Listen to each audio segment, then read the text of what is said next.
Hello students, आज हम लोग डिस्कस करने जा रहे हैं John Milton. John Milton TGT, PGT और अन्य कम्पिटिटिव एग्ज़ाम्स के पॉइंट ऑफ व्यू से बहुत इम्पोर्टेंट पोएट हैं। जॉन मिल्टन 17th सेंचुरी के एक मेजर पोएट थे।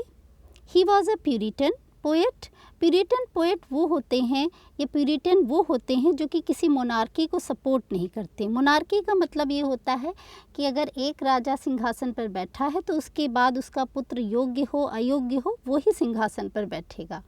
मिल्टन डेमोक्रेसी को सपोर्ट करते थे, इसीलिए वो ब्रिटिश पार्लियामेंट को सपोर्ट नहीं करते थे। Milton was born on 9 December 1608, Bread Street, Cheapside, London, England. उनके पिता जॉन मिल्टन सीनियर थे, जो कि एक स्क्रीवेनर थे। स्क्रीवेनर वो होते हैं जो दूसरों की विल्स और दूसरे कागजी कार्य करते हैं। इसके अलावा उनके पिता म्यूज़िक भी कंपोज करते थे। यहीं से मिल्टन का म्यूज़िक के प्रति लव बढ़ा। उनकी माता सारा जेफरी एक वेल्दी मर्चेंट पॉल जेफरी की पुत्री थी। मिल्टन शुरुआत से ही एक अच्छे स्टूडेंट थे और उनका बचपन से ही पोइट्री के प्रति गहरा रुझान था। वो अपने माता पिता की 6 संतानों में से एक थे। उनकी बड़ी बहन का नाम एनी और छोटे भाई का नाम क्रिस्टोफर था। He had also other siblings who had died in their infancy, मतलब उनके और भी भाई बहन थे लेकिन उनकी मृत्यु बचपन में ही हो गई थी। जब वो 12 वर्ष के थे तो उनको सेंट पॉल स्कूल 1620 में ग्रीक, लैटिन और क्लासिकल लैंग्वेजेस सीखने के लिए भेजा गया, जहाँ पर उनका एक मित्र बना जिसका नाम था चार्ल्स डिओडेटी। मिल्टन प्रीस्ट बनना चाहते थे चर्च ऑफ इंग्लैंड के, इसलिए 1625 में उन्होंने क्राइस्ट चर्च कॉलेज, जो कि कैम्ब्रिज यूनिवर्सिटी में था, वहाँ पर एडमिशन लिया। मिल्टन देखने में बहुत खूबसूरत थे। उनकी कद काठी, उनका गोरा रंग, उनका ओवल फेस और उनकी ग्रे आइज़ के कारण ही लोग उन्हें लेडी ऑफ द क्राइस्ट भी कहते थे। 1626 में मिल्टन को थोड़े समय के लिए कॉलेज से निकाल दिया गया था क्योंकि उनका अपने ट्यूटर बिशप विलियम चैपल से एक विवाद हो गया था, छोटा सा आर्ग्यूमेंट हो गया था। लेकिन उसके बाद उन्हें फिर कैम्ब्रिज में बुलाया गया। इस बार उनके जो नए ट्यूटर थे उनका नाम था नथानियल टोवी। मिल्टन ने अपनी जो पहली सीरियस पोएम थी वो लिखी 1628 में। उसका टाइटल ये था on the death of a fair infant dying of the cough. ये पोएम उन्होंने अपनी बहन की जो छोटी बच्ची थी उसकी मृत्यु पर लिखी थी। ये उनका रिटन वर्क था पहला, ये पब्लिश वर्क पहला नहीं था। मिल्टन ने अपना जो बैचलर ऑफ आर्ट्स था वो 1629 में और मास्टर ऑफ आर्ट्स 1632 में कैम्ब्रिज यूनिवर्सिटी से पूरा किया। 25 दिसंबर 1629 में 21 वर्ष की अवस्था में उन्होंने odd on the morning of Christ nativity लिखी। उनकी जो पहली फर्स्ट पब्लिश पोएम थी वो थी ऑन शेक्सपियर, जो कि 1630 में आई। ये एनोनिमस थी, इसमें second folio edition of William Shakespeare included था। अप्रैल 1637 में उनकी माता सारा जेफरी मिल्टन की डेथ हो गई। नवंबर 1637 में उन्होंने पोएम लिखी लिसिडस। ये एक पेस्टोरल एलेजी थी जो कि उन्होंने अपने मित्र एडवर्ड किंग की मृत्यु पर लिखी। जुलाई 1639 में मिल्टन ने एक एलेजी लिखी लैटिन में, एपिटाफियम डेमोनिस, अपने चाइल्डहुड फ्रेंड चार्ल्स डिओडेटी की डेथ पे, जिनकी मृत्यु तब हो गई जब एडिसन अपने यूरोपियन टूर पे थे। मिल्टन ने अपने जीवन में 3 बार शादियां की। पहली शादी उन्होंने मैरी पॉवेल से 1642 में की, जिनकी मृत्यु 1652 में हो गई।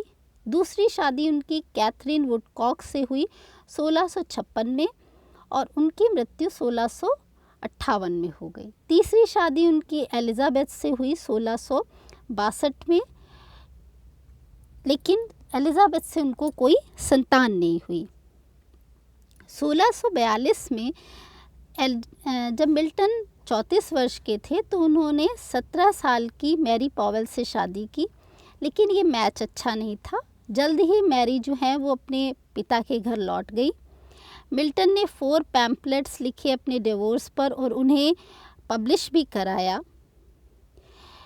समर्स में भी वो अपने माता पिता के घर रही मैरी। इसी बीच इन दोनों दंपत्ति के 3 बेटियां और 1 बेटा भी हुआ। 1644 में मिल्टन ने एजुकेशन और एरियोपेजिटिका भी लिखी। 1652 में मिल्टन कंप्लीटली ब्लाइंड हो गए, तब उनकी अवस्था 44 वर्ष की थी। उनकी सेकेंड मैरिज कैथरीन वुडकॉक से हुई 1656 में। वो एक फेथफुल वाइफ साबित हुई मिल्टन के लिए, लेकिन वो केवल 1 साल और 4 महीने ही उनके साथ रह सकी। उनके एक पुत्री भी हुई 19 अक्टूबर 1657 को, लेकिन बच्ची के साथ ही कैथरीन वुडकॉक की मृत्यु 3 फरवरी 1658 को हो गई। मिल्टन कैथरीन की मृत्यु से बहुत दुखी हुए और उन्होंने उनकी मृत्यु पर एक सोनेट भी लिखी, ऑन हिज डिजीज्ड वाइफ। इस समय मिल्टन बहुत बुरे दौर से गुजर रहे थे जब उन्होंने अपनी कैथरीन वुडकॉफ को खो दिया था। आप कैथरीन वुडकॉफ को डेडिकेट करते हुए उन्होंने एक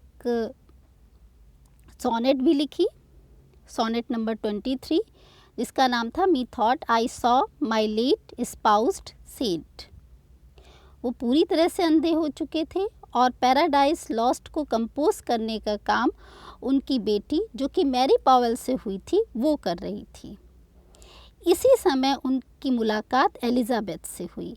मैरी पॉवेल की बेटी ने इस पर ऑब्जेक्शन भी किया, लेकिन उन्होंने उसकी बात नहीं मानी और उन्होंने उससे शादी कर ली 24 फरवरी 1662 में, जब वो करीब 54 वर्ष के थे।